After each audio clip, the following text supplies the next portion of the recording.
بسم اللہ الرحمن الرحیم۔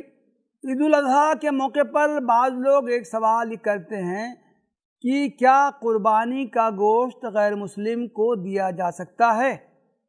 قربانی کے گوشت کے سلسلے میں حکم یہ ہے کہ اسے آدمی خود بھی کھا سکتا ہے اور دوسروں کو بھی دے سکتا ہے۔ اللہ کے رسول صلی اللہ علیہ وسلم نے فرمایا ہے، کلو وادخروا وتصدقوا۔ صحیح مسلم کی حدیث ہے، قربانی کا گوشت خود بھی کھاؤ، ذخیرہ کرو اور صدقہ کرو۔ دوسری روایت کے الفاظ یہ ہیں، کلو واطعموا واحبسوا۔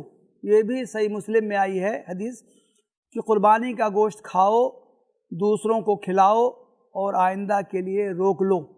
قربانی کا گوشت ذخیرہ کرنے یا آئندہ کے لیے روک کر رکھنے کا پس منظر یہ ہے کہ ابتدا میں حضرت صلی اللہ علیہ وسلم نے حکم دیا تھا کہ قربانی کا گوشت 3 دن سے زیادہ نہ کھایا جائے، یعنی استعمال کے لیے صرف اتنا گوشت روکا جائے جو 3 دنوں کے لیے کفایت کرے، بقیہ صدقہ کر دیا جائے۔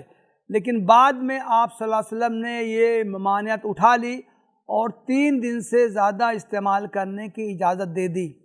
کسی حدیث میں قربانی کا گوشت غیر مسلم کو دینے کی ممانعت مذکور نہیں ہے، اس کا حکم عام صدقات کا ہے۔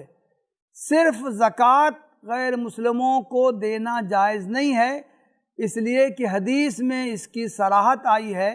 اللہ کے رسول صلی اللہ علیہ وسلم نے حضرت معاذ ابن جبل رضی اللہ عنہ کو یمن بھیجتے وقت انہیں ہدایت فرمائی تھی، فَعَلَمْهُمْ أَنَّ اللَّهَ افْتَرَضَ عَلَيْهِمْ صَدَقَةً فِي أَمْوَالِهِمْ تُؤْخَذُ مِنْ أَغْنِيَائِهِمْ وَتُرَدُّ عَلَى فُقَرَائِهِمْ۔